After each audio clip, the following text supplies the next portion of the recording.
하나님 말씀은 출애굽기 20장 14절 한 절만 함께 봉독하시겠습니다. 같이 읽습니다. 간음하지 못한다. 기도하겠습니다. 하나님께서 이스라엘에게 주신 이 10가지의 계명이 오늘 우리에게 어떠한 의미가 있고 또한 그 계명들 하나하나가 우리를 어떤 세계로 인도해 가는가를 오늘도 말씀을 통해 알게 하시고 계명에 담긴 하나님의 기쁘신 그 뜻을 깨달아 알게 됨으로써 우리에게 주어진 바 그 은혜와 신자의 복됨을 마음껏 누리는 저희가 되게 하여 주시옵소서. 예수님의 이름으로 기도하옵나이다. 아멘. 7번째 계명은 보시는 것처럼 간음하지 못한다. 간음하지 말라는 것인데 우리나라 같은 경우에는 2015년도에 그 간통죄라는 것이 폐지가 되었습니다. 그래서 사회적으로는 간음하지 말라는 그 죄가 없어졌습니다. 간음죄가 없어졌습니다. 그렇기 때문에 이제 간음이라는 것에 대해서 형사적으로 처벌을 할 수가 없게 되어 있습니다. 그러면 교회는 어떻게 해야 되느냐? 이런 문제가 남죠. 10계명에는 분명히 간음하지 말라는 이런 계명이 있는데 사회적으로는 그런 죄가 없다라고 한다면 그럼 그걸 교회는 어떻게 받아들이고 생각을 해야 되느냐, 이런 문제가 남게 됩니다. 물론 여기에 대해서 이렇게 생각할 수 있을 겁니다. 사회적으로는 간음이라는 죄가 없다 할지라도 10계명을 하나님의 말씀으로 믿는 교회에는 여전히 간음죄가 존재한다. 그렇게 이해를 해야 된다고 그런 이야기들도 많이 하고 있습니다. 몇 년 전에 서울의 대형교회, 이름만 들어도 다 아는 대형교회 부목사가 여성도와의 부적절한 관계 때문에 해임이 되는 그런 일이 있었습니다. 여러분은 잘 모르시겠지만 이 바닥에 있는 저는 이야기를 들었습니다. 그래서 그 교회 담임 목사가 공식적으로 교인들에게 사과의 글을 홈페이지에 올리면서 했던 말이 결국 그런 일은 목사로서는 있으면 안 되는 행동을 했기 때문에 그래서 성경과 교회 법을 따라서 해임을 했다고 그렇게 발표를 했습니다. 물론 교회법으로는 얼마든지 해임을 할 수가 있습니다. 교회법에 간음하면 안 된다 이 조항이 있다면 그걸 근거로 해서 당연히 해임할 수 있는 그런 조건이 되는 것이죠. 근데 성경에 나오는 10계명을 어겼기 때문에 7개, 제7계죠. 7계를 어겼기 때문에 해임을 한다.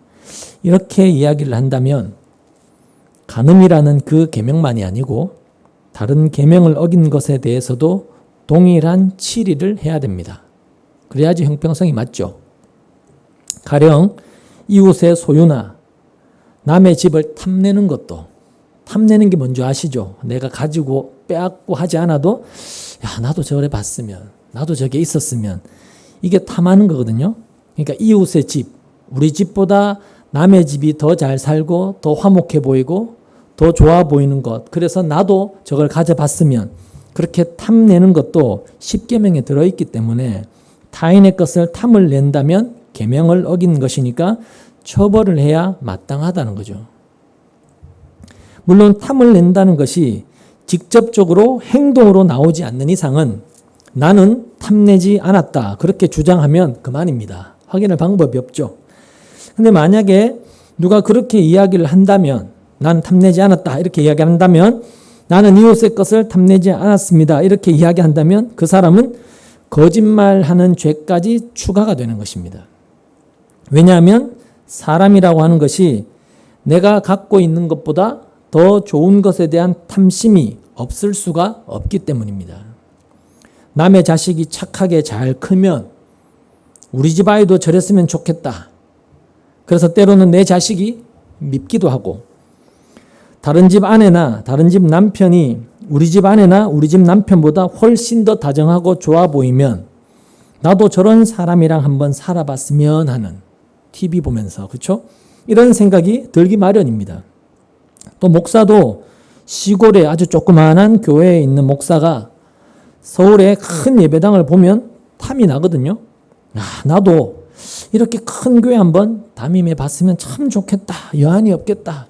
그런 탐하는 마음, 욕심이 있는 것이 당연한 겁니다. 그렇기 때문에 그런 의미를 가지고 따져본다면 이 간음하지 말라고 하는 이 계명은 단순히 우리가 생각하는 것처럼 어떤 남녀 간의 문제, 결혼한 부부의 문제, 그걸 성경이 이야기하고 있는 것은 아닌 겁니다. 사실 간음이라고 하는 것은 결혼한 부부에게 해당이 되는 문제라고 할 수 있습니다. 그래서 일반적으로 간음이라고 하면 불륜 혹은 외도와 비슷한 뜻으로 사용이 됩니다. 물론 결혼하지 않은 미혼인 그런 남녀의 관계도 넓은 의미에서는 간음에 포함이 된다고 말할 수 있지만 결혼하지 않는 남녀의 문제를 두고 간통, 간음, 불륜 이런 말은 하지 않습니다. 어느 한쪽이라도 결혼을 했는데 다른 남자나 다른 여자와 관계를 한다면 그게 이제 간음죄가 되는 것이죠. 근데 말씀을 드린 것처럼 그런 간음, 성경이 말하는 간음을 그런 세상이 정의하고 생각하는 간음죄와 같이 보면 안 된다는 겁니다. 그렇게 보시면 절대로 안 돼요. 만약에 하나님이 말씀하신 간음을 세상의 간음죄와 같은 의미로 보게 되면 얘기한 대로 간음죄가 있는 나라에서는 성경과 똑같이 죄가 되지만 간음죄가 없는 나라에서는 우리나라죠. 성경은 죄라고 이야기를 하는데 사회적으로는 죄가 안 되는 그런 경우가 발생을 한다는 겁니다. 우리나라가 간음죄를 폐지한 이유는 국가가 남녀 간의 문제에 개입할 수 없다는 것이고 또 성적 자기 결정권을 존중해 줘야 된다라는 그런 이유로 폐지를 했습니다. 그러면 하나님은 뭡니까? 하나님은 남녀 문제에 대해서 개입을 하고 계시는 것이고 또 하나님은 성적 자기 결정권을 존중하지 않기 때문에 간음하지 말라는 이런 계명을 주셨느냐는 것이죠. 그렇지 않습니다. 여러분, 하나님은 애당초부터 이 세상의 어떤 도덕이나 남녀 문제 이런 것에 대해서 아예 관심이 없으십니다. 개입하지 않는다는 것이죠. 왜냐하면 하나님 앞에서는 이 세상 모든 인간은 날 때부터 진노의 대상이기 때문입니다. 심판의 대상이에요. 날 때부터 심판이 작정된 저주의 대상일 뿐이고 그리고 여기에는 이런 저주와 심판이라는 인간의 운명은 그가 아무리 도덕적으로 바르게 선하게 착하게 산다거나 혹은 간음을 했든 하지 않았던 이런 문제가 전혀 예외가 되는 것이 아니라는 이야기입니다. 그러니까 간음을 하지 않았다 할지라도 하나님 앞에서 인간은 그냥 본질적으로 저주의 대상이다. 진노의 대상이고 심판의 대상이다라는 것이 성경이 선언하고 있는 인간에 대한 판단이고 정해진 운명이라는 거죠. 누구라 할지라도 예외 없이 진노의 대상이란 말입니다. 근데 그런 인간에 대해서 하나님이 도덕적으로 바르게 살라거나 또 간음은 나쁜 거니까 하지 마 라는 이런 요구를 하시겠냐는 거죠. 안 하신단 말입니다. 그러니까 간음을 하든 하지 않든 뭘 하든 하지 않든지 간에 진노의 대상이라는 점에 대해서는 모든 인간은 같다. 동일하다. 이걸 우리가 생각을 한다면 하나님의 신자가 어떤 도덕적으로 착하게 사는 것을 기뻐하신다라는 것은 그냥 인간의 생각, 우리의 생각일 뿐이라는 거예요. 그건 우리의 기준, 우리의 취향에 맞는 짧은 그런 생각에서 나오는 말일 뿐이지 실제로 하나님께서 어떤 도덕적으로 수준 높은 그런 고급한 인간이 되기를 원하시는 그런 것은 아니라는 거죠. 하나님은 그런 분이 아니라는 겁니다. 그래서 간음하지 말라는 이 계명이나 또 지난주 그 앞에서 나왔던 살인하지 말라는 이런 계명도 마찬가지인 것처럼 이것을 행동적인 것으로 우리가 받아들이게 되어지면 나는 살인하지 않았다. 나는 사람을 죽인 적이 없거든요. 여러분도 그렇잖아요. 저도 그렇고 나는 사람을 죽이지 않았다. 이런 것처럼 나는 가늠하지 않았다. 나는 한 여자의 남편으로 한 남자의 아내로 나는 그렇게 성실하게 가정을 잘 지키고 잘 유지해 왔다. 이렇게 자기를 떳떳하게 내세울 수 있는 그런 가능성이 굉장히 농후하다는 겁니다. 물론 예수님이 신약에 와서 간음에 대해서 확장해서 말씀하시면서 마음에 음욕을 품는 것까지 간음이다. 이렇게 간음에 대해서 재해석을 해 주셨기 때문에 간음하지 않았다고 큰 소리 칠 수 있는 사람은 아무도 없다. 이렇게 또 이야기할 수도 있을 겁니다. 살인에 대해서도 마음으로 미워하는 것까지 살인의 범위를 확대시키신 것처럼 간음도 마음의 음욕을 품는 것까지 확대를 시키면 모든 사람이 살인자가 되는 것처럼 또한 모든 사람이 간음한 자가 되는 것이다. 이런 말이 되는 것이죠. 거기서 빠져나갈 사람은 없습니다. 근데 지금 우리가 보고 있는 이 약속의 땅에 들어가는 이스라엘 백성들은 예수님이 오시기 훨씬 전인 구약시대 사람들이고 때문에 예수님도 그들은 모르고 그렇게 사는 사람들이란 말입니다. 그렇기 때문에 그들에게는 예수님이 정의하신 미움도 살인이다 라는 예수님의 말씀은 이해가 안 되고요. 또 그걸 그들에게 적용시킬 수도 없는 문제라는 거죠. 근데 이건 지금의 이 세상도 마찬가지라는 겁니다.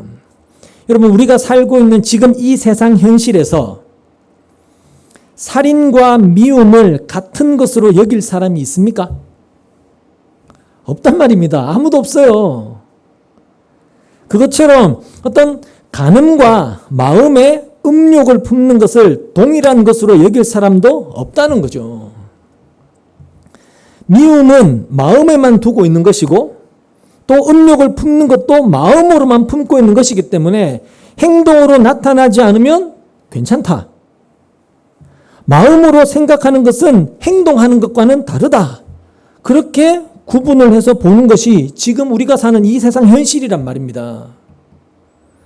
말씀드린 것처럼 세상이 죄로 규정하는 것은 이게 죄다라고 이렇게 규정하는 것은 구체적인 행동으로 나타나야 됩니다. 세상이 규정하는 죄라는 것은 늘 행동을 가지고 판단하기 때문에 행동으로 나타났느냐 아니냐라는 것으로 사람을 구분할 수밖에 없다는 거죠. 그렇기 때문에 간음하지 말라는 이 계명도 우리의 기준을 가지고 그렇게 간단하게 접근할 문제가 절대로 아니라는 겁니다. 근데 하나님 말씀이라고 하는 이 성경을 정말로 아무 생각 없이 대하는 사람들은 이런 성경의 말씀들을 가지고 별별 말들을 다 한다는 거죠. 그래서 하나님이 간음하지 말라고 하신 이 계명을 주신 것도 하나님은 어떤 남녀의 어떤 순결을 원하시기 때문이다 라는 그런 말들도 쉽게 하는 겁니다. 마음의 음욕을 품는 것도 간음이다라고 말씀하신 예수님의 말씀을 가지고 그러니 여자가 짧은 옷을 입으면 안 된다. 체형, 몸매가 드러나는 그런 딱 붙는 옷을 입고 다니면 안 된다. 이런 말들도 여러분 들어보셨지 않습니까? 짧은 옷을 입으면 남자로 하여금 음욕을 조장한다는 이런 말도 안 되는 이유 때문에 그런 근거를 들면서 그러니까 그런 말을 또 성경적인 말이라고 앉아서 아멘하고 듣고 있다면 결국 똑같이 성경을 아무 생각 없이 말하고 아무 생각 없이 듣고 있는 그것밖에 안 되는 거죠. 그게 지금의 현실인 것 같다는 겁니다. 하지만 성경은 그렇게 간단하게 대할 문제가 아니라고 제가 늘 반복해서 말씀을 드렸는데 여러분 이 성경이라고 하는 것은 일단은요 모든 사람에게 예외 없이 똑같이 적용되는 보편성이라는 것을 갖고 있다는 겁니다. 보편성, 성경의 보편성. 그래서 이 성경은 어느 시대나 예외 없이 모든 사람에게 공통적으로 적용이 되는 것입니다. 그게 성경이에요. 시대를 초월해서 모든 사람에게 동일하게 적용이 되는 거죠. 그러니까 그 어떤 사람도 나는 이 말씀과 상관이 없어. 나는 이 말씀과는 예외야. 그렇게 말할 수가 없다는 거예요. 그렇게 말한다는 것 자체가 성경이 뭔지를 모른다는 것이죠. 근데 우리가 하나님의 계명을 이렇게 문자적으로만 이해를 하게 되어지면 이 성경의 보편성이라는 것이 다 깨어져 버린다는 겁니다. 문자적으로만 보면. 가령 이런 거죠. 5번째 계명이 부모를 공경하라라는 계명이었는데 우리가 이걸 문자적으로 그대로 받아들이게 되면요. 여러분, 부모가 없는 사람에게는 이 계명은 무용지물이 되고 마는 겁니다. 태어날 때부터 부모가 없이 고아와 같은 사람에게는 부모가 없잖아요. 부모가 없으니까 부모가 없는데 부모를 공경할 수가 없지 않습니까? 그러니까 그렇게 되면 그와 같은 사람들은 부모를 공경하라는 이런 계명과는 상관이 없는 그냥 무사 통과가 되는 거죠. 간음도 다르지 않죠. 간음이 배우자가 있는 사람의 문제라고 했을 때 그러면 독신으로 사는 사람은 어떻게 되겠습니까? 평생을 독신으로 사는 사람은 그럼 간음을 안 하는 것이다. 간음하지 않은 것이 된다. 또 이런 의미가 되는 것이고, 그리고 어린아이는요. 어린아이는 또 간음과는 상관이 없지 않습니까? 뭐 어린아이가 무슨 간음을 하겠습니까? 그럼 그런 어린아이나 독신으로 사는 사람에게는 제7계명인 간음하지 말라는 이 계명과는 무관해. 상관이 없어. 이렇게 되어지면 결국 성경의 보편성은 다 깨어져 버린다는 것이죠. 깨어져 버리는 거죠.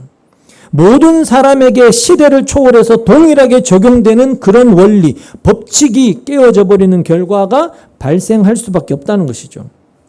그리고 결국에는 성경을 그렇게 봄으로써 이 성경은 나하고는 상관이 없고 나는 괜찮아.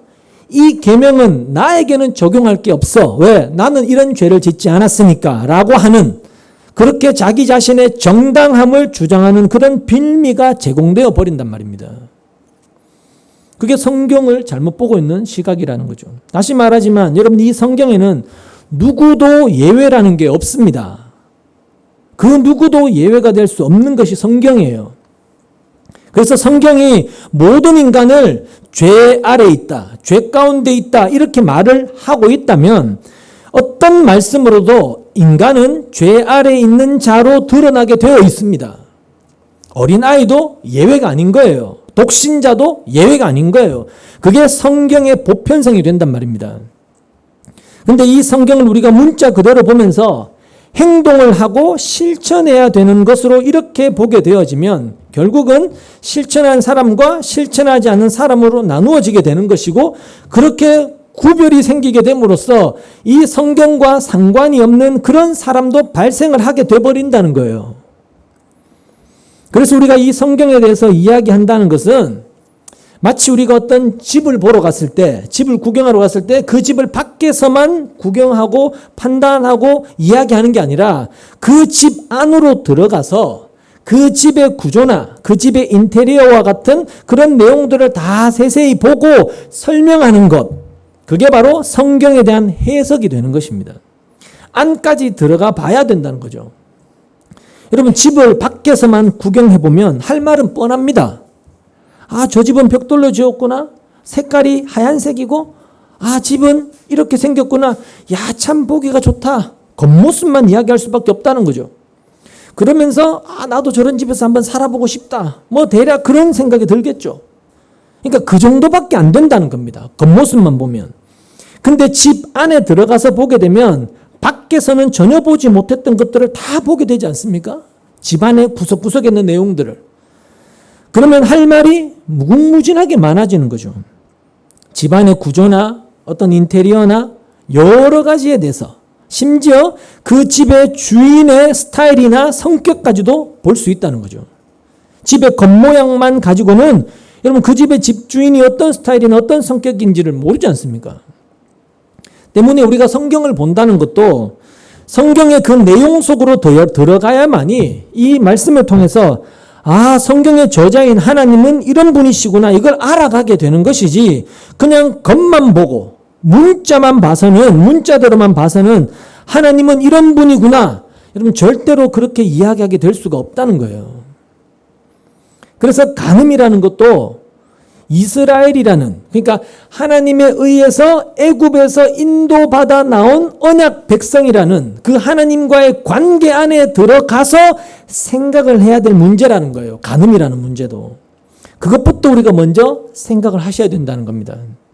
그럴 때 간음이라고 하는 것은 단순히 세상 통념상 어떤 남녀 간의 어떤 도덕적인 그런 문제가 아니라는 거예요.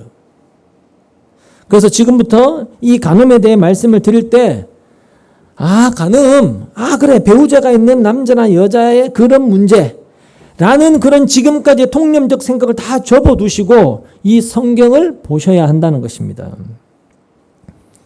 자, 하나님은 간음하지 말라는 계명을 주셨습니다. 간음하지 말라는 것은 다른 말로 하면 간음은 죄다. 하나님 앞에 죄다. 간음을 하면 죄가 된다. 이런 뜻입니다. 그러면 하나님이 이스라엘 자손들에게 간음에 대한 계명을 주시기 전에 이스라엘 자손들에게는 간음이 있었을까요? 없었을까요? 당연히 있었겠죠. 그러니까 계명을 주시기 전에도 이스라엘에게는 간음죄가 있었는데, 간음이 있었는데 그때는 계명이 없었으니까 그게 죄인 줄을 몰랐던 것이죠. 몰랐습니다. 근데 간음하지 말라라는 이 7계명이 주어지면서 이스라엘은 예전부터 간음을 행하는 죄의 존재였을 뿐이구나라는 것이 드러나게 된 것입니다. 그러니까 하나님께서는 이 계명이라는 것을 주시는 이유, 하나님께서 이 계명이라는 것을 주시는 이유를 우리가 잘 좀 생각을 해야 된다는 거예요. 계명을 주시는 이유를. 하나님이 주신 계명들을 보면 쉽게 말하면 하라는 것과 하지 말라는 것, 이렇게 둘로 나누어져 있습니다. 그리고 이것을 사람들은 하나님이 하라고 하신 것은 내가 하면 되고 하지 말라고 하신 것은 내가 안 하면 된다라는 그런 의미로 계명을 이해를 하죠. 그렇잖아요, 여러분도? 그렇게 하나님의 계명을 실천하는 착한 백성이 되라 라는 그런 의미로 계명을 주셨다고 그렇게 생각들을 하는 거죠. 근데 하나님이 계명을 주신 이유에 대한 올바른 이해는 정반대로 생각을 하셔야 된다는 거예요. 정반대로. 그 생각과 정반대로. 우리는 생각하기를 하나님께서 이스라엘 백성들에게 원하시는 것은 하나님이 하라고 하는 것은 하고 하지 말라고 하는 것은 하지 않는 그런 백성이 되는 것을 하나님이 원하신다. 이렇게 생각들을 많이 합니다. 근데 하나님이 계명을 주신 이유를 그렇게 보시지 마시고 하나님께서 계명을 주셔서 이스라엘에게 진짜 원하시는 것이 뭐냐? 이스라엘 너희는 하나님께서 원하는 것은 하지 않고 원하지 않는 것만 행하고 살아가는 그런 존재들이다. 이걸 드러내시는 그런 의미로 하나님의 계명을 보시라는 겁니다. 그게 계명을 주신 진짜 이유라는 거예요. 말씀을 드린 것처럼 이런 계명이 없으면 이스라엘은 자신들의 죄를 알 수가 없습니다. 자신들이 하나님 앞에 어떤 존재인지 알 수가 없단 말입니다. 계명이 없다면 죄가 죄인 줄을 알 방법이 없는 거예요. 그렇잖아요. 그죠? 자기들은 조상 대대로부터 하나님을 잘 섬겨왔다. 제사도 지내고 희생 제물도 바치고 안식일도 지켰고 규율도 지켰고 그러면서 우리는 하나님의 백성이다. 그런 전통, 그것을 행하는 그것만 딱 붙들고 있으면서 우리는 하나님의 백성이야. 이런 주장과 고집만 부리게 되어 있는 거죠. 계명이 없다면. 근데 계명을 주셔서 계명이 등장하게 됨으로써 이스라엘에게 있었던 그 죄가 자신들은 죄가 아니라고 여겼던 것들이 그 계명으로 인해서 다 폭로가 되는 것입니다. 죄가 죄로 드러나면서 그들의 실체가 밝히 드러나게 되는 거죠. 그래서 이 10계명을 이스라엘이 약속의 땅에 들어가기 전에 주시는 이유가 뭐냐 하면 10계명을 이스라엘이 약속의 땅에 들어가기 전에 주시잖아요. 주신 이유가 뭐냐 하면 가서 잘 지켜서 잘 살아서 내한테 인정받고 칭찬받는 그런 백성이 되라. 이게 아니고 하나님 앞에서 이스라엘 백성 너희라는 존재는 죄만 행하는 존재들이다. 다시 말해서 너희들은 절대로 구원될 수 없는 존재라는 것을 그들로 보게 하셔서 그런 자들로 가나안 땅에 들어가게 하시는 거예요. 쉽게 말하면 그들을 죄의 존재로 확인시키시고 죄의 존재로 만들어서 그 자신들이 죄의 존재임을 확인시키시고 약속의 땅에 집어넣으시는 것이죠. 그러니까 하나님은 가나안 땅에 들어가서 너희가 죄를 행하지 말고 살아라는 그런 의미로 이스라엘 백성에게 계명을 주신 것이 아니고, 그게 문자적으로 보는 것이고, 계명을 통하여 이스라엘 백성들로 하여금 자신들이 하나님 앞에 죄된 존재임을 확인하게 하시고 죄인으로 정죄받게 하셔서 약속의 땅에 들어가게 하신다는 거예요. 그러니까 이게 뭐냐면 하나님의 생각, 그 하나님의 의도, 그 하나님의 뜻을 알지 못하면 도무지 이해할 수 없는 하나님의 신비라는 거예요. 그 집 안으로 들어가지 않으면 절대로 그 주인의 의도와 취향과 성격을 알 수 없는 것과 마찬가지라는 겁니다. 이게 하나님의 일하심의 신비라는 거예요. 하나님은 왜 그렇게 일을 하실까? 여러분, 우리로서는 도무지 알 수가 없는 거예요. 만약에 여러분 이스라엘에게 계명이 없다면 이스라엘은 그저 하나님을 이해할 때 하나님이 우리를 도우셔서 가나안 땅에 들어가게 하셨어 라는 그런 생각을 하게 되겠죠. 하나님은 자신들을 위해서 존재하는 분이니까 당연히 자신들을 도와주셔야 되고, 그래서 자기들을 애굽에서 꺼내서 약속하신 가나안 땅으로 들어가게 하셔야 된다고 그렇게 생각을 할 거라는 거죠. 계명이 없다면요. 그게 당연한 것으로 여긴단 말입니다. 그러니까 그게 바로 집 밖에서 보는 수준밖에 안 된다는 거예요. 하나님이 우리를 아브라함의 자손으로 불러서 택한 백성 삼으셨으니까 당연히 우리의 삶을 지키고 인도하시고 편안하고 잘 살게 해주셔야지, 이렇게 간단 말입니다. 인간은 계명이 없다면요. 그게 바로 성경을 문자적으로 보는 수준이라는 거예요. 근데 계명이 주어지게 되면요, 우리가 이전에는 죄인 줄 몰랐던 이것이 죄였구나, 이걸 알게 되고, 그래서 우리가 하나님께 진노를 받아야 될 죄의 존재구나, 심판의 존재구나, 이걸 알게 된단 말입니다. 뭘 통해서? 계명을 통해서요. 그걸 알게 된다면, 그런 자신의 처지를 알게 된다면 지금 자신들을 돕고 계시는 그 하나님의 도우심은 당연한 게 아니에요. 그냥 도우심이 아니고 마땅한 도우심이 아니라 심판을 받아야 될 죄의 존재, 심판이 마땅한 그런 자들을 도와주는 것이 된단 말입니다. 그리고 이것은 이스라엘에게 있어서, 그리고 택함받은 신자들에게 있어서는 굉장히 중요한 문제가 된다는 거예요. 굉장히 중요한 문제죠. 왜냐하면 하나님이 나를 도우셨다라고 할 때 내가 하나님을 믿고 내가 하나님을 잘 섬겼고 하나님이 하라는 걸 내가 했고 그랬으니까 하나님이 나를 도와주신 것이다, 나를 잘되게 하신 것이다, 나에게 복을 주시는 것이다 라고 하나님이 도우시는 것을 정당하게 생각하는 것과, 나는 죄의 존재인데 하나님이 나를 도와주셨어, 나는 심판이 마땅한 진노의 백성인데 그런 나를 하나님이 도와주셨어, 그러니까 하나님이 도와줄 필요가 없는 자가 난데, 아니 하나님의 진노와 심판이 당연한 자인 그런 나를 하나님이 도와주셨어 라는 것은 여러분 의미가 180도 달라지게 된단 말입니다. 여러분, 이게 기독교 신앙, 우리가 예수를 믿고 하나님을 믿는다고 하는 이 신앙에 있어서 무엇보다 중요하다는 거예요. 이게 제일 중요한 거예요. 이게 이스라엘에게나 신자된 우리에게 가장 중요한 것입니다. 이걸 아는 게. 그러니까 심판이 마땅한 죄의 존재를 하나님이 도우셨다, 이렇게 알아가게 되는 것이 바로 집 안에 들어가서 집안의 모든 것을 보고 있는 시각과 같은 거라는 거예요. 그게 성경을 진짜 제대로 보고 있는 시각이란 말입니다. 여러분 아시는 것처럼 일단 간음이라는 것은 음란한 행위에 해당이 되는 겁니다. 음란한 행위를 하는 거죠. 그리고 이것을 성경에서는 주로 남편이 있는 여자가 다른 남자와 동침하는 것을 간음이라고, 음란한 행위라고 그렇게 이야기를 하고 있습니다. 그래서 간음하지 말라는 것은 일단은 이스라엘에게 하나님이 주시는 땅에서 음란하게 행하지 말아라, 즉 남편을 두고 다른 남자를 만나지 말아라, 이런 뜻이 되는 것이고요.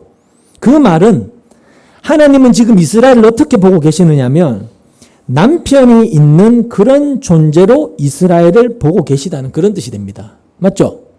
간음하지 말라는 것은 너 남편 있으니까 그 남편 말고 다른 남편 만나면 안 돼라는 의미가 거기 담겨 있는 거예요. 남편이 있는 존재로 이스라엘을 간주하고 계시니까 간음하지 마. 이런 말씀을 하신다는 것이죠. 그러니까 이스라엘에게는 남편이 있다는 거예요. 그걸 전제로 하셔야 됩니다. 남편이 있어요. 자, 이걸 생각하시고 출애굽기 34장으로 가보시죠. 34장 15절 16절입니다.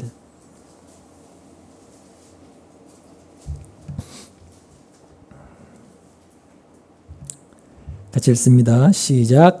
너희는 그 땅에 사는 사람들과 언약을 세우지 말아라. 언약이라도 세웠다가 그들이 자기들의 신들을 음란하게 따르며 그 신들에게 제사를 드리면서 너희를 초대하면 너희가 그 초대를 거절하지 못하고 그리로 가서 그 제물을 먹지 않겠느냐. 또 너희가 너희 아들들을 그들의 딸들과 결혼시키면 그들의 딸들은 저희 신들을 음란하게 따르면서 너희의 아들들을 꾀어 자기들처럼 음란하게 그 신들을 따르게 만들 것이다. 자, 여기서 말하는 음란이라는 것은 단순히 남녀 간의 문제를 이야기하는 게 아니죠. 그렇죠? 여기서 말하는 음란이라는 것은 단순히 남녀 간의 어떤 성관계 뭐 이런 걸 이야기하는 게 아니고요. 이스라엘이 가나안 땅에 들어가서 그 땅의 신을 섬기는 것, 그것을 지금 음란이라고 그렇게 이야기를 한다는 겁니다. 그 땅의 신을 섬기는 것을 음란이라고 규정을 해요. 여러분, 남편이 있는 여자에게는 사실 다른 남자가 필요가 없습니다. 왜죠? 남편이 있으니까 필요가 없죠. 그것처럼 지금 이스라엘에게는 하나님이 저들의 남편으로 계신다는 것입니다. 하나님이 이스라엘의 남편이라는 거죠.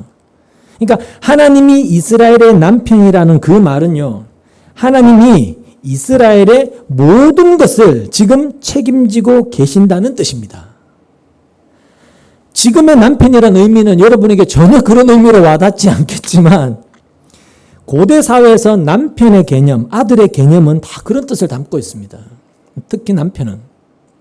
그게 이스라엘이었는데, 근데 그런 이스라엘이 만약에 가나안 땅에 들어가서 그 땅의 신을 섬긴다면 그것은 단지 다른 신, 즉 우상을 섬긴다 이렇게 볼 것이 아니고 우리는 하나님 말고 다른 신이 필요해.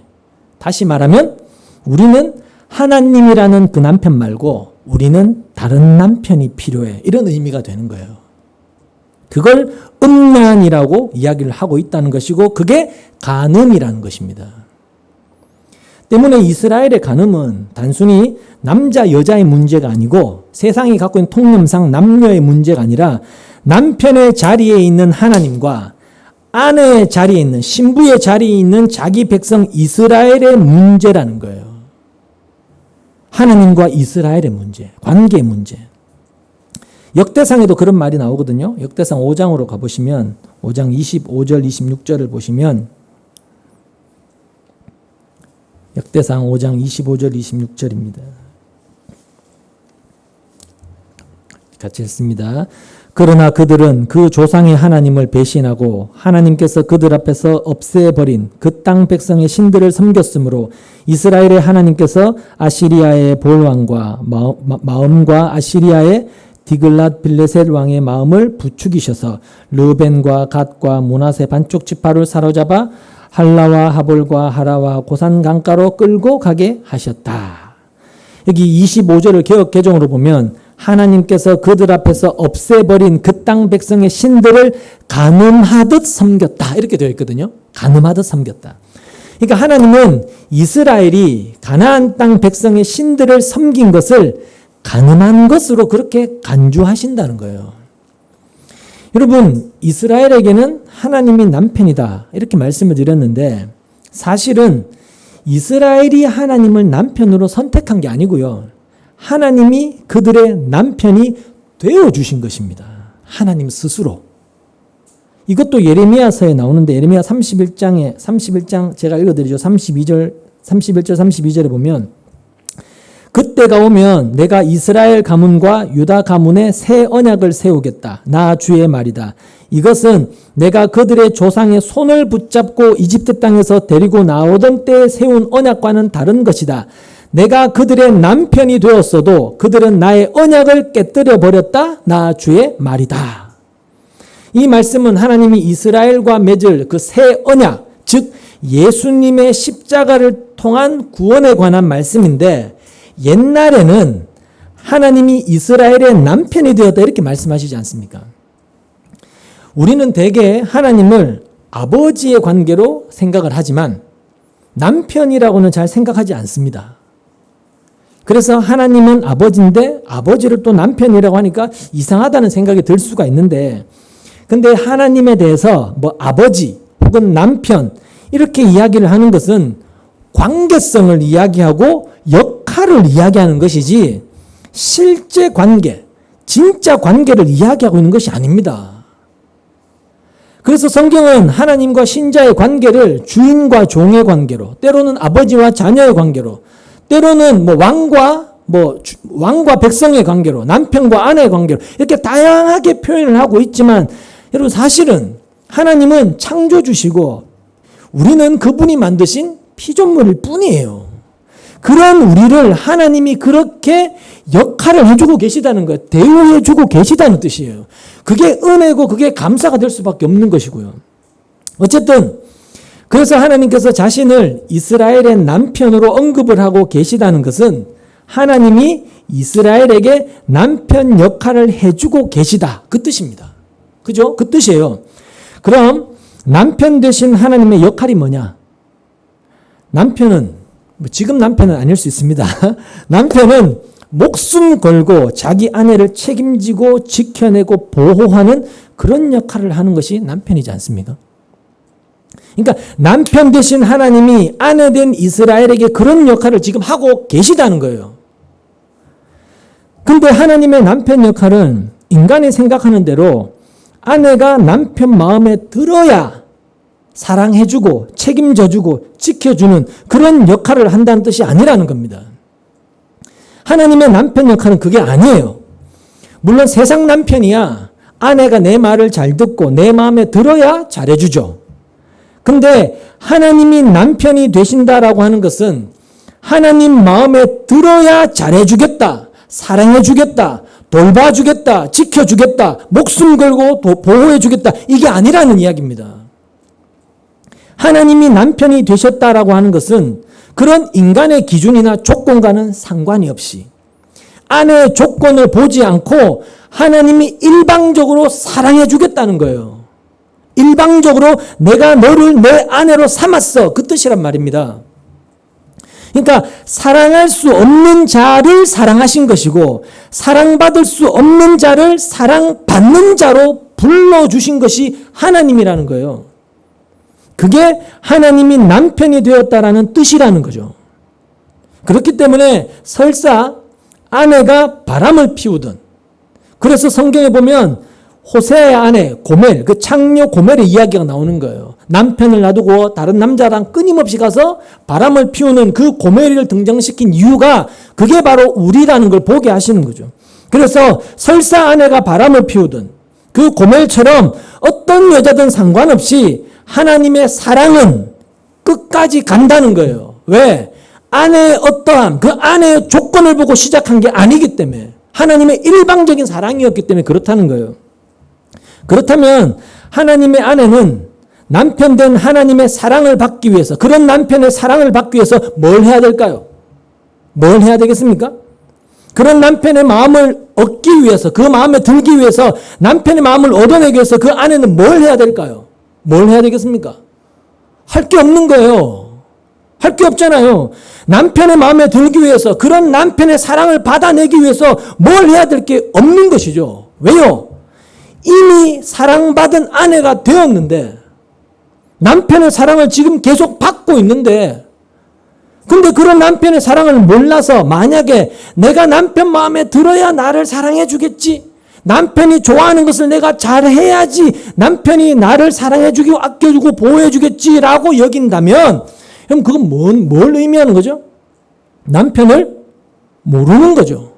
남편을 모르는 것이고 남편의 사랑을 심지어 무시하고 멸시하는 거예요. 내가 남편 마음에 들어야지, 그래야 남편이 나를 사랑해주겠지, 이런 생각 자체가 말입니다. 마찬가지로 남편 대신 하나님의 사랑은 네가 내 마음에 들지 않아도 내가 끝까지 너를 사랑하겠다, 네가 내 말을 안 들어도 내가 남편 노릇 해줄게. 그게 하나님의 사랑이란 말입니다. 그러면 아내 된 이스라엘은 뭘 하면 되나요? 남편 된 하나님만 믿으면 되는 거예요. 남편의 사랑만 믿으면 되는, 그 말만 믿으면 되는 거예요. 여러분, 세상에 이런 남편이 있습니까? 세상에는 이런 남편이 없어요. 여러분, 아내의 어떠함, 아내의 어떤 조건을 전혀 보지 않고 내가 끝까지 너를 지키고 돌보고 내 목숨 다해서 너를 사랑해 줄게. 이런 남편이 세상에 없지 않습니까? 그러니 이스라엘에게 다른 남편이 필요해요? 안 필요해요? 필요하죠. 안 필요하단 말입니다. 필요가 없단 말이에요, 지금. 따라서 이스라엘은 하나님이 나의 남편이 되시고 그 하나님이 자기 생명을 다해서 끝까지 나를 사랑하신다. 나를 책임지시고 보호하시고 지켜주신다. 이 말만, 그 약속만 믿으면 되는 거예요. 그러니까 그 남편이 나와 함께 한다는 것, 나에게 남편이 되어 주신다는 그 자체가 이스라엘에게는 뭘로 다가와야 될까요? 그저 땡큐죠. 그저 감사하고 그저 고마운 거죠. 그렇게 존재하면 되는 거예요. 그 감사와 그 기쁨, 그 고마움으로 그냥 살아가면 되는 거예요. 그게 간음하지 말라의 의미란 말입니다. 그러니까 간음하지 말라는 것은 내가 너의 남편이니까 나만 믿고 그냥 살아. 나만 믿고 살아. 나를 믿는 그 믿음으로 그냥 살아가. 그거예요. 너에게 다른 남편은 필요 없어. 그거죠. 나만 있으면 돼. 그 뜻이란 말입니다. 하나님이 이스라엘에게 남편이 되어준다. 오직 그 하나만으로도 이스라엘은 아무런 부족함이 없는 존재다. 시편 23편 읽은 것처럼 여호와가 내 목자가 되시니 난 아무런 부족함이 없는 자다. 그 이야기가 되는 거란 말입니다. 근데 이스라엘은 약속의 땅인 가나안 땅에 들어가서 그 땅의 신을 섬기죠. 섬기게 됩니다. 그것으로 이스라엘은 간음한 자로 드러나게 되는 거죠. 간음하지 말라는 이 계명이 그들에게 있음으로써 너희는 간음한 자야 라는 것이 그렇게 폭로가 되고 드러나 버리게 되는 것입니다. 마태복음 16장 4절을 보시면 예수님이 이런 말씀을 하셨거든요. 마태복음 16장 4절에 보시면 예수님이 음란에 대한 것들에 대해서 말씀을 하셨는데 마태복음 16장 4절입니다. 같이 읽겠습니다. 시작. 악하고 음란한 세대가 표징을 요구하지만 이 세대는 요나의 표징밖에는 아무 표징도 받지 못할 것이다.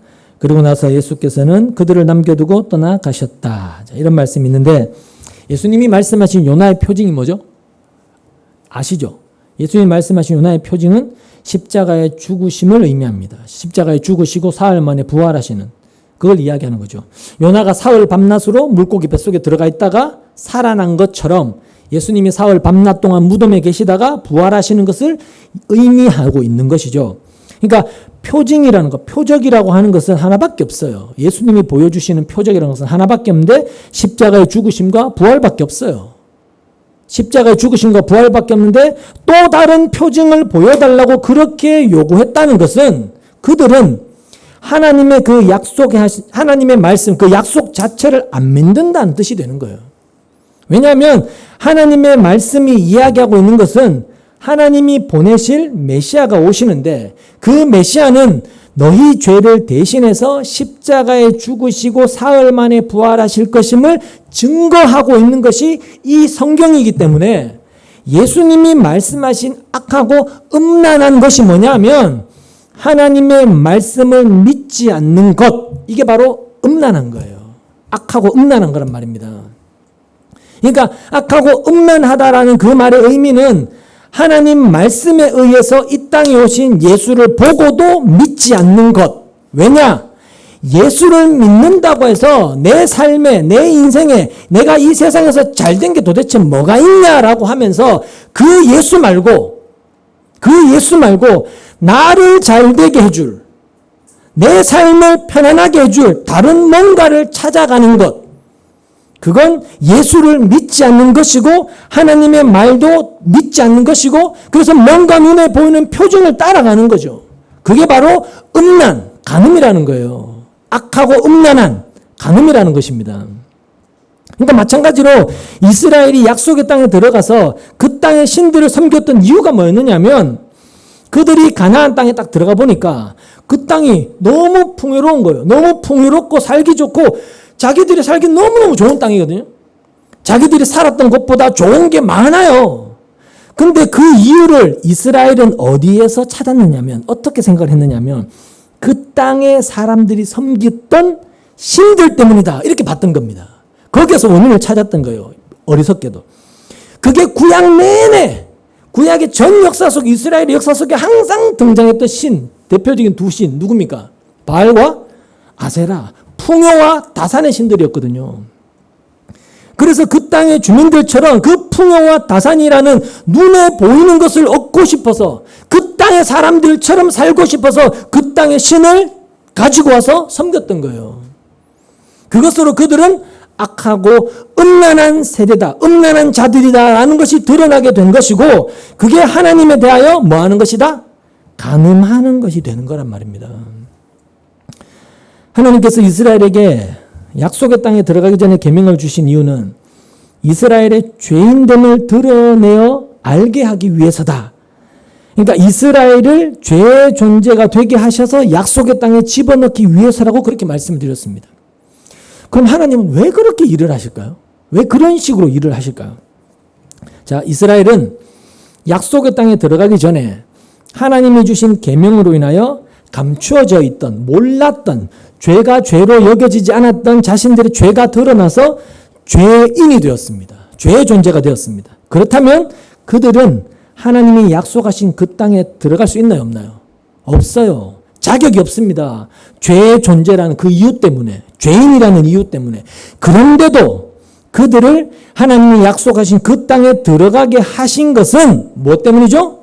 남편 되신 하나님의 일방적 사랑 때문이라는 것을 나타내기 위해서라는 거예요. 그러니까 너희가 어떻게 그 땅에 들어갔냐? 너희의 어떠함이 아니라 나의 사랑 때문이다. 그걸 알게 하기 위해서라는 것입니다. 그러니까 그 사랑은 그들이 가나안 땅에 들어가서도 멈추지 않고 계속해서 그들을 향하게 되어 있는 거죠. 근데 그 사랑이라는 것이 눈에 보이는 것으로 확인되고 드러나는 것이 아니더라는 겁니다. 하나님의 사랑이 가나안에 들어간 이스라엘을 뭐 더 큰 나라, 강한 나라로 만들어 준다거나 그런 것이 아니었지 않습니까? 여러분 그게 목적이었다면 점점 더 지경을 넓혀 갔어야죠. 땅덩어리를 점점 키워갔어야죠. 근데 그렇게 하시지 않았거든요. 서쪽에서 동쪽까지 하나님 경계를 딱 정해서 항상 그 경계선 안에 있게 하셨단 말입니다. 가나안 땅에 들어간 이스라엘에 대한 하나님의 사랑의 증거는요. 그들이 하나님이 약속하신 그 땅에 지금 존재하고 있다라는 그 자체였습니다.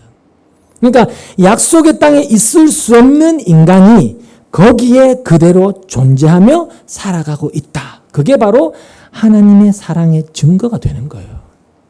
근데 이스라엘은 어떻게 했다고요? 자꾸만 눈에 보이는 것을 찾았죠.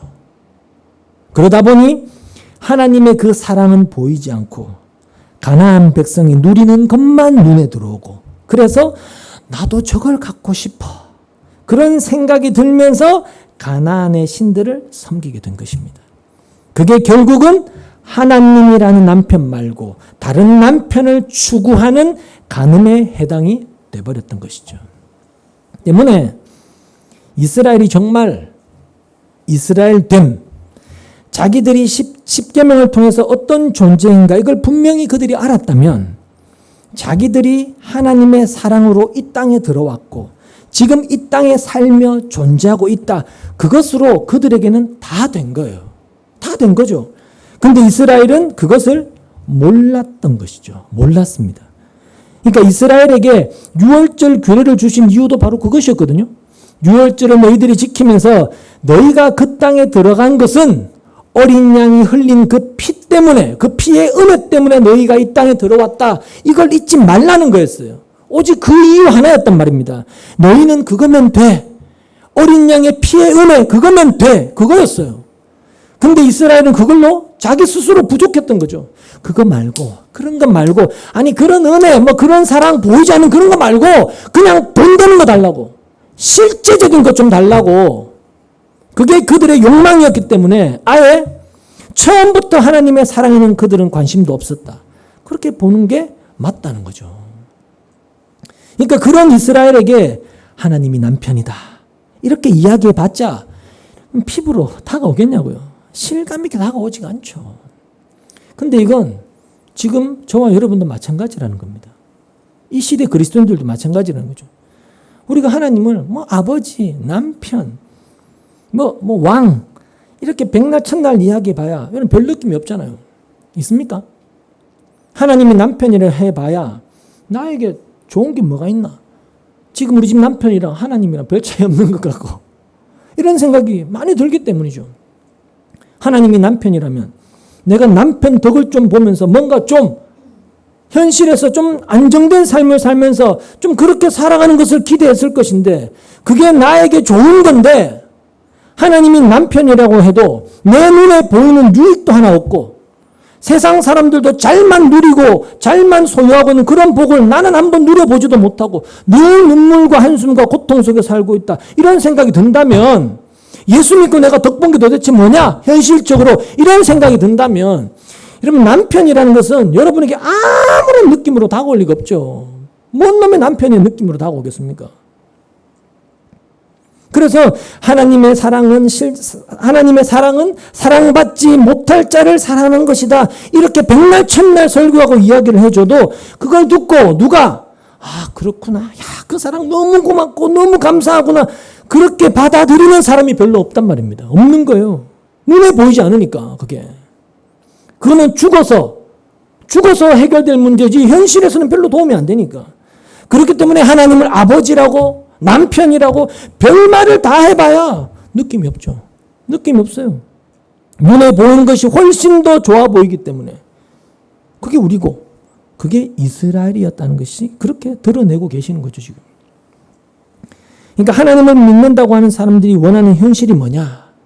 말은 하나님을 믿는다고 하는데 그 사람들이 진짜 원하는 현실이 뭐냐. 그걸 가만히 곰곰이 살펴서 들어가 보면 가나안 땅의 사람들이 그랬던 것처럼 결국 눈에 보이는 그 복을 누리는 것이다. 이렇게 이야기할 수가 있는 것이고 그게 음란을 행하는 것이고 그게 하나님께 대해서 간음을 행하는 것이 되어버린다는 것입니다. 그래서 이런 내용들을 통해서 우리가 좀 분명히 알아야 될 것이 뭐냐. 여러분 신앙의 증거라는 거 내가 믿음이 있다고 하는 그 증거라는 것은 현실의 삶의 형편이 개선되고 좋아지는 것은 분명히 아닌 거예요. 그게 신앙의 증거가 아니고 신앙의 증거는 예수 안에 있을 수 없는 내가 지금 예수 안에 부름받아 존재한다는 것입니다. 그게 신앙의 증거예요. 죽음에 속한 내가 생명에 속한 자로 내 운명이 바뀌어졌다. 그게 신앙의 증거란 말입니다. 그렇게 나를 예수 안에 있게 하신 것이 나의 어떠함이 아닌 하나님의 사랑이었다. 이걸 안다면 우리는요 하나님의 그 사랑으로 충분한 것이고 그걸로 다 된 거란 말입니다. 다 된 거예요. 다른 게 우리에게 요구되는 것이 없는 거죠. 근데 그 쉬운 것들을 사람들이 못하고 있다는 겁니다. 왜? 눈에 보이는 걸 쫓고 있으니까. 물론 기독교인들이라면 당연히 하나님의 사랑을 받고 싶어 하죠. 받고 싶어 하는데 그것도 그저 하나님의 사랑이 단순히 좋아서가 아니고요. 사랑을 받으면 내가 원하는 것을 하나님께로부터 얻어낼 수 있겠지라는 그 생각 때문에 하나님의 사랑을 원하는 거지 않습니까? 하나님이 나를 사랑하신다면 내가 달라는 것, 내 필요를 채워주시겠지. 이런 생각이 있는 거죠. 근데 여러분, 하나님의 사랑은 예수님을 보내주신 것으로 모든 걸 다 주신 거예요. 예수님을 날 위해 십자가에 못 박혀 죽으시고 그분을 부활하셔서 예수 안에 나를 있게 하신 그것으로 모든 걸 이미 다 주신 것입니다. 그러니까 우리가 지금 여러분이 달라고 하고 이렇게 요구하고 있는 그 모든 것들을 다 통틀어도 전혀 바꿀 수 없는 것이 바로 예수님이라는 거예요. 그래서 하나님은 우리에게 모든 것을 다 주신 것입니다. 그래서 예수 안에 있는 자는 모든 것을 이미 받은 자인데 기독교인들이 그 예수를 자신의 모든 것으로 보지를 못하니까 말은 그래 하는데 못 보고 있으니까 그 사랑이 값싼 사랑으로, 돈보다도 못한 것으로, 세상의 그 무엇보다도 못한 것으로 그 사랑이 별 느낌이 없게 되는 것이고, 그러다 보니 결국 내가 원하는 걸 받기 위해서 하나님을 찾는 것이 신앙을 가진 어떤 이유와 목적이 되어버리는, 교회를 다니는 그런 이유와 목적이 되어버린 것인데, 그걸 성경은 뭐라 한다고요? 간음을 행하는 것으로 그렇게 이야기하고 있다는 것을 모르고 있는 거죠. 그게 이스라엘이었습니다. 이스라엘이 예전에 살았던 삶이 그런 삶이었다는 것이죠. 그러니까 이스라엘에게는 자기를 책임지고 지켜주고 보호해줄 남편이 있었던 것처럼 저와 여러분, 신자된 우리에게도 분명히 그런 남편이 있는데, 우리는 그런 남편 못 믿겠다, 내가 믿을 만한 힘 있는 다른 남편을 내가 찾겠다, 이렇게 나오는 것이 그저 종교에 지나지 않는 것이고, 아무리 기독교의 형태를 띠고 있다 하더라도 그는 종교일 뿐이고, 그게 바로 간음하는 것이다. 이걸 우리가 주지할 필요가 있다는 것이죠. 여러분, 이 사람이라고 하는 존재는 태어나면서부터 자기만을 위해 살아가는 그런 존재로 태어납니다. 죽을 때까지 그래요. 그게 간음인 것이고요.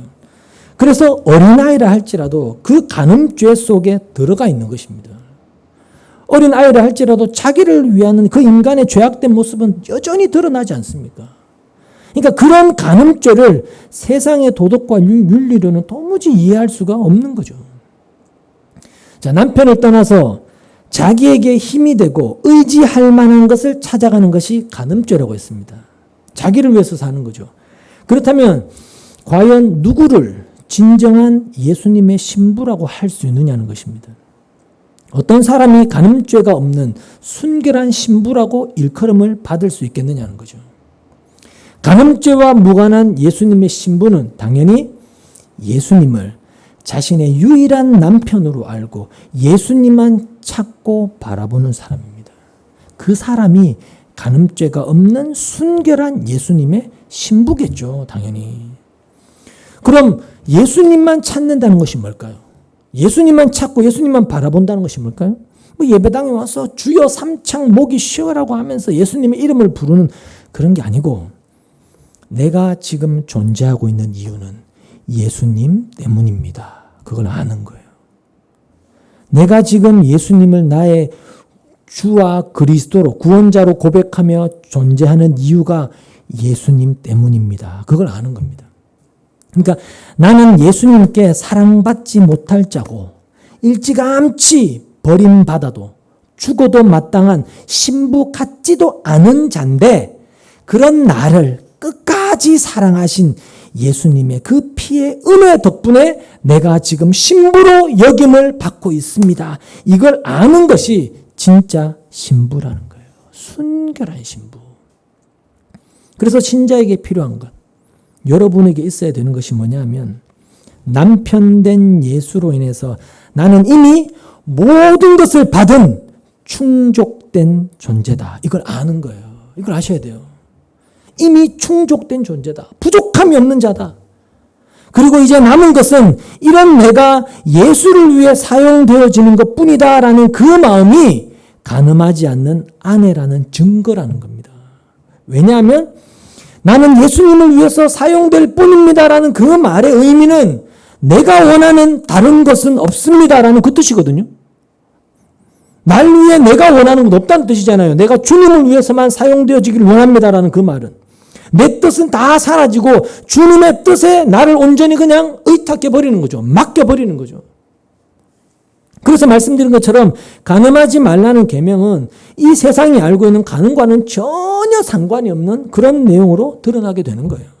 그래서 도덕과도 무관한 거란 말입니다. 성경이 말하는 간음이라는 건. 자, 말씀드린 것처럼 하나님이 이스라엘의 남편이 되셨는데 이것은 하나님의 일방적인 일이라고 했습니다. 그들의 어땀 때문이 아니라 하나님의 일방적인 일이었습니다. 원래 남편이 되려면 근데 일단은 뭐 해야 돼요? 아내에게 물어봐야 되잖아요. 남자가 여자한테 내가 당신의 남편이 되어줘도 되겠습니까? 될까요? 이렇게 물어보는 게 있어야 되는데 하나님은 일방적으로 그냥 남편이 되어주신 거예요. 물어보지도 않고. 자, 그럼 만약에 하나님이 이스라엘에게 얘들아 내가 너희의 남편이 되어줄까? 이렇게 물어봤다면 이스라엘이 뭐라고 했겠습니까? 하나님 감사해요. 너무 좋죠. 이렇게 했을까요? 아닙니다. 거절하죠. 하나님이 어떤 분인가를 진짜로 제대로 안다면 당연히 거절할 거예요. 거절하겠죠. 우리는 하나님 말고 내 마음에 드는 남편, 내가 원하는 것을 마음껏 해줄 수 있는 그런 남편을 찾을게요. 됐습니다. 이랬을 거란 말입니다. 그리고는 그들은 결국 심판으로 게임 오버였겠죠. 끝났을 겁니다. 결국 하나님이 일방적으로 남편이 되어 주신다는 것은요, 이스라엘이 선택하지도 않을 그 하나님이 그들의 남편이 되어 주심으로써 그들을 붙들어 그들을 구원의 길로 이끌어 가시는 것입니다. 그게 은혜란 말입니다. 그리고 오늘 우리를 예수님의 신부다 이렇게 일컫는 것도 동일해요. 예수님의 일방적인 선택이죠. 일이란 말입니다. 우리가 예수님께 나가서 예수님, 내가 예수님의 아내가 되겠습니다. 저의 남편이 되어주십시오. 이렇게 한 게 아니란 말입니다. 우리는 시체고 허물과 죄로 죽었던 그때 주님이 우리에게 찾아오셔서 우리를 아내로 삼으신 거예요. 일방적으로 우리의 신랑이 되어주신 것이죠. 그런 우리를 위해서 예수님이 십자가에 죽으셨단 말입니다. 여러분, 제자들이 예수님이 십자가에 죽으실 것을 말씀하셨을 때 제자들이 환영했나요? 그렇지 않았습니다. 도리어 우리는 싫습니다. 예수님 정신 좀 차리세요. 그게 무슨 하나님의 일입니까? 말도 안 되잖아요. 라고 반대했지 않습니까? 그러니까 그런 예수를 여러분 인간이란 존재는 원하지 않는다는 거예요. 인간 본성으로는. 마찬가지로 우리도 만약에 예수님 우리에게 오셔서 내가 너희의 신랑이 될 건데 나는 너희를 위해서 십자가에 죽고 너희를 내가 걸어간 그런 길로 너희를 이끌어갈 거야. 이렇게 우리에게 말씀하신다면 아 주님 알겠습니다. 좋습니다. 감사합니다. 이렇게 나올 인간이 없단 말입니다. 우리는. 그런 우리를 예수님께서 부르시고 일방적으로 신부로 삼으시고 우리를 끝까지 붙들어서 사랑하셔서 우리를 위해 십자가에 죽으시고 부활하셔서 사망에서 그 영원한 생명에 우리를 있게 만드신 거란 말입니다. 그게 신자된 우리의 정체성인 거예요. 그게 우리란 말입니다. 그래서 우리가 그걸 믿는 진짜 신자라면 그런 신자가 예수님의 신부로 사는 것은 남편된 예수님의 그 사랑과 은혜를 믿고 그 말을 믿고 그래서 그 사랑을 받기 위해서 내가 뭔가 잘 보여야 되는 것도 없이 그럴 필요가 없이 예수님이 베푸신 사랑과 은혜 앞에서 간음만 행하고 있어서 버림받아 마땅한 내가 그 주님의 은혜와 사랑으로 주님의 신부의 자리에 있습니다. 감사합니다. 이런 고백이 나오게 되는 것이고 그러면서 이제는 신랑 되신 주를 위해 살게 해 주십시오. 이런 고백과 믿음이 있다는 것. 그런 믿음에 의해서 내가 이끌려가고 있다는 것이 내가 지금 살아가고 있다는 것이 예수님의 신부로 존재하는 것입니다. 그게 간음하지 않는 것이고요. 그러니까 우리가 정말로 주님을 믿는다면 이런 성경의 실제적인 내막 속에서 나를 신부로 삼으신 주님의 은혜와 사랑 안으로 더 깊이 들어가시고 그런 간음하지 않는 신부의 길로 이끌려가면서 주님만 높이는 그런 복된 우리가 되기를 주님의 이름으로 소망합니다. 기도하겠습니다.